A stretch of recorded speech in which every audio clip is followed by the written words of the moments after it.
വന്യമൃഗങ്ങളുടെ ആക്രമണം നിത്യേന വാർത്താമാധ്യമങ്ങളിൽ ഇടം പിടിക്കുന്നത് പതിവാണ്. പത്തനംതിട്ട ജില്ലയിൽ അതിനോടൊപ്പം തന്നെ നിൽക്കുന്നു.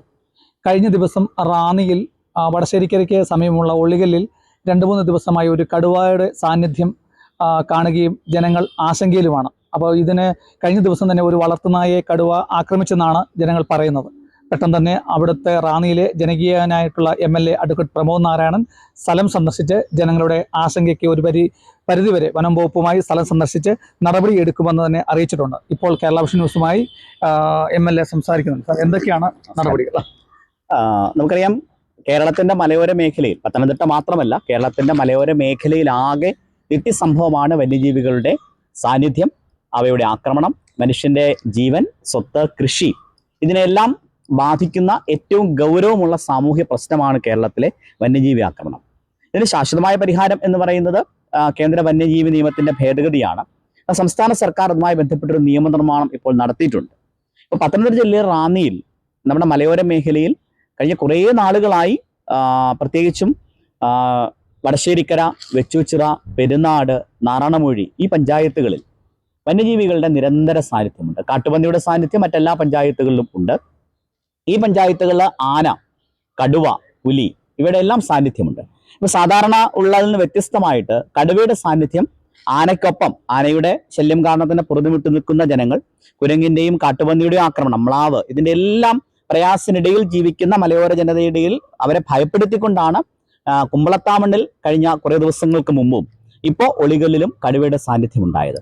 ആ സംഭവം അറിഞ്ഞപ്പോൾ തന്നെ, നേരത്തെ കുമ്പളത്താമണ്ണിൽ കടുവയുടെ സാന്നിധ്യം ഉണ്ടായപ്പോൾ തന്നെ അവിടെ കൂട് വയ്ക്കാൻ നമ്മൾ നിർദ്ദേശം കൊടുത്തു.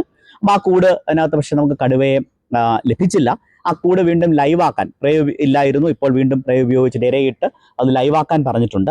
എന്നാൽ ഒളികല്ലിൽ ഇപ്പോൾ കടുവയെ നേരിട്ട് കണ്ടതായി അവിടെയുള്ള സ്ത്രീകളും അമ്മമാരും എന്നോട് നേരിട്ട് പറഞ്ഞു.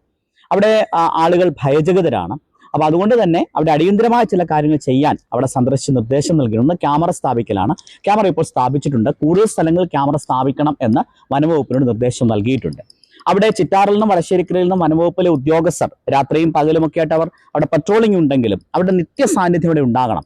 അതിനായിട്ട് അവിടെ ഒരു ക്യാമ്പ് ഓഫീസ് തുറക്കാൻ നിർദ്ദേശിച്ചിട്ടുണ്ട് ഒളികല്ലിൽ.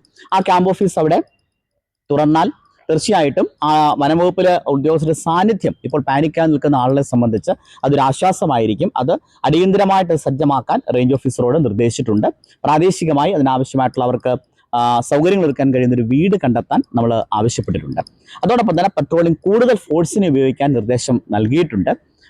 ഏതെങ്കിലും ഒരു സമയത്ത് ഏതെങ്കിലും വന്യജീവികളുടെ സാന്നിധ്യം ശ്രദ്ധയിൽപ്പെട്ടാൽ, പ്രത്യേകിച്ചും ഇപ്പോൾ കടുവയുടെ സാന്നിധ്യം ആൾ കണ്ടെത്തി ഏതെങ്കിലും തരത്തിൽ അങ്ങനെ ഒരു കാര്യം രാത്രിയോ പകലോ ഉണ്ടായാൽ ഉടൻ തന്നെ വനംവകുപ്പിലെ അധികൃതരെ പെട്ടെന്ന് തന്നെ അറിയിക്കാനുള്ള മാർഗങ്ങളും ആവശ്യമായിട്ടുള്ള നിർദ്ദേശവും അവിടെയുള്ള ജനപ്രതിനിധികളെല്ലാം ഉണ്ടായിരുന്നു. പഞ്ചായത്ത് മെമ്പറും ബ്ലോക്ക് പഞ്ചായത്ത് മെമ്പറും അവിടുത്തെ പ്രാദേശികമായിട്ടുള്ള എല്ലാവരും ഉണ്ടായിരുന്നു. അവർക്ക് ആവശ്യമായിട്ടുള്ള നിർദ്ദേശം നൽകിയിട്ടുണ്ട്. ഇതോടൊപ്പം തന്നെ പ്രധാനമാണ് നമ്മൾ ഇതിനെ വന്യജീവികൾ കാടിറങ്ങി വരുന്ന കാര്യത്തെ പ്രതിരോധിക്കുക. അപ്പൊ അത് വളരെ പ്രധാനപ്പെട്ടതാണ് അക്കാര്യത്തിൽ. കാരണം നമുക്ക് അത് ഒരു പരിധി വരെയെങ്കിലും നമ്മൾ ശാശ്വതമായ ഭേദഗതി, നിയമനിർമ്മാണം ഒക്കെ പറയുമ്പോഴും അതിന് കാത്തിരിക്കാതെ തന്നെ ജനങ്ങൾക്ക് എങ്ങനെ സംരക്ഷണം ഉറപ്പുവരുത്താം. അങ്ങനെയാണ് MLA ഫണ്ട് കേരളത്തിൽ ആദ്യമായിട്ടാണ്, അഭിമാനത്തോടെ പറയാൻ കഴിയും, കേരളത്തിൽ ആദ്യമായി MLA ഫണ്ട് വന്യജീവി പ്രതിരോധത്തിനായി ചിലവാക്കി 50 ലക്ഷം രൂപ നീക്കിവെച്ചത് റാന്നി മണ്ഡലത്തിലാണ്. അതനുസരിച്ച് നമ്മളിപ്പോൾ സോളാർ ഫെൻസിങ് ആണ് നമ്മൾ ഇപ്പം മണിയാറ് തന്നെ, വടശ്ശേരിക്കര പഞ്ചായത്തിലെ മണിയാറിൽ വളരെ ഭംഗിയായിട്ട് അവിടെ സോളാർ ഫെൻസിങ് ഇപ്പോൾ പൂർത്തീകരിച്ചു. ആ സ്ഥലങ്ങളിൽ അതിനുശേഷം വന്യജീവാക്രമണം കുറഞ്ഞു എന്ന് ആളുകൾ തന്നെ പറയുന്നുണ്ട്. ഇതേപോലെ അത് പെരുന്നാട്ടിൽ ഇപ്പോൾ ചെയ്തുകൊണ്ടിരിക്കുകയാണ്. മറ്റു സ്ഥലങ്ങളിലും അതേപോലെ തന്നെ ചെയ്തുകൊണ്ടിരിക്കുകയാണ്. കൂടുതൽ സ്ഥലങ്ങളിലേക്ക് അത് വ്യാപിപ്പിക്കാനുള്ള ശ്രമം തീർച്ചയായും നടത്തും. അവിടെ പ്രധാനമായിട്ടും ഈ പറഞ്ഞ സ്ഥലങ്ങളിൽ സാധാരണ സോളാർ ഫെൻസിങ് കൊണ്ട് പ്രയോജനമില്ല എന്ന് കർഷകർ തന്നെ നേരത്തെ തന്നെ പറഞ്ഞിരുന്നു. അതുകൊണ്ട് ഹാങ്ങിങ് ഫെൻസ് ആണ് കുറച്ചുകൂടി ഫലപ്രദമായിട്ടുള്ളത്. അതിന് കൂടുതൽ ചെലവ് വരും. 8.5 ലക്ഷം രൂപയോളമാണ് അതിനെ 1 കിലോമീറ്റർ ചെയ്യുന്നതിനാകുന്നത്. അതുകൊണ്ട് തന്നെ നബാർഡിന്റെ ഒരു പദ്ധതിയിൽപ്പെടുത്തിയിട്ട് ആ സ്ഥലത്ത് ഹാങ്ങിങ് സോളാർ ഫെൻസിങ്ങിനുള്ള ടെൻഡർ നടപടി ആയിട്ടുണ്ട്. കേരള ആർട്ടിസൻസ് കോർപ്പറേഷനാണ് ആ വർക്ക്, ഗവൺമെന്റിന്റെ സ്ഥാപനമാണ്, പൊതുമേഖലാ സ്ഥാപനമാണ്. അവരാണ് ടെൻഡർ സ്വീകരിച്ചിട്ടുള്ളത്. ടെൻഡർ അനുസരിച്ച് അവർക്കാണ് കരാർ ലഭിച്ചത്. പക്ഷെ അവരുടെ ഭാഗത്തു നിന്ന് അല്പം കാലതാമസം ഉണ്ടാകുന്നുണ്ട്. അക്കാര്യത്തിൽ അടിയന്തരമായി അവരുടെ ആ പ്രവൃത്തി ആരംഭിക്കാനുള്ള നിർദ്ദേശം നൽകിയിട്ടുണ്ട്. അതോടൊപ്പം തന്നെ രാഷ്ട്രീയ കിസാൻ വികാസ് യോജന എന്നൊരു പദ്ധതിയുണ്ട് കൃഷി വകുപ്പിന്റെ.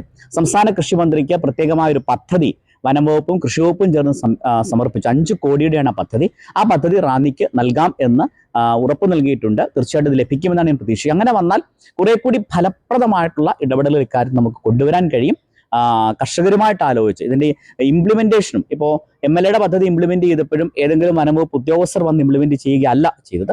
കർഷകരെ വിളിച്ചുകൂട്ടി, ആ പ്രദേശവാസികളെ വിളിച്ചുകൂട്ടി ജനകീയ പങ്കാളിത്തത്തോടെയാണ് ഈ പ്രവർത്തി നടന്നിട്ടുള്ളത്. അത് ഈ വരുന്ന പദ്ധതികളുടെ കാര്യത്തിലും അതിന്റെ നിർവഹണം ജനകീയമായി നടത്താനാണ് ആഗ്രഹിക്കുന്നത്. തീർച്ചയായിട്ടും അക്കാര്യത്തിൽ നിതാന്തമായ ജാഗ്രതയോടെ ഇടപെടും. ഇപ്പോൾ ആളുകളുടെ ജീവന് സംരക്ഷണം നൽകുന്നതിന് ആവശ്യമായിട്ടുള്ള കർശനമായിട്ടുള്ള പെട്രോളിങ്ങും വനം വകുപ്പിന്റെ നിതാന്തമായ സാന്നിധ്യവുമാണ് ഉറപ്പുവരുത്തുന്നത്. ഇത് ക്യാമറയിൽ പതിഞ്ഞു കഴിഞ്ഞാൽ വന്യജീവി എന്നുള്ള തരത്തിൽ കടുവയുടെ വിഷ്വൽസ് കിട്ടിക്കഴിഞ്ഞാൽ അതിവേഗം അവിടെ കൂടുവെക്കണോ, അല്ലെങ്കിൽ അതിനെ മറ്റെന്ത് മാർഗ്ഗം ഉപയോഗിച്ചുകൊണ്ട് ഡ്രൈവിലൂടെ അതിനെ കാട്ടിലേക്ക് തിരിച്ചയക്കാനുള്ള അടുത്ത എന്താണെന്നുള്ളത് വനംവകുപ്പ് ഉദ്യോഗസ്ഥരുമായി ചർച്ച ചെയ്തിട്ട് ആവശ്യമായിട്ടുള്ള നടപടികൾ തീർച്ചയായിട്ടും സ്വീകരിക്കും.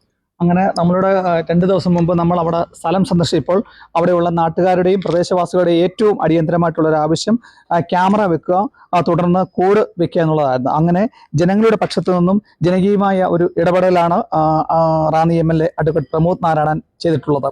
റാന്നിയിൽ നിന്നും കേരള വിഷൻ ന്യൂസിന് വേണ്ടി ക്യാമറാമാൻ പ്രദീപ് അങ്ങാടിക്കലിനൊപ്പം പ്രസാദ് MJ, പത്തനംതിട്ട.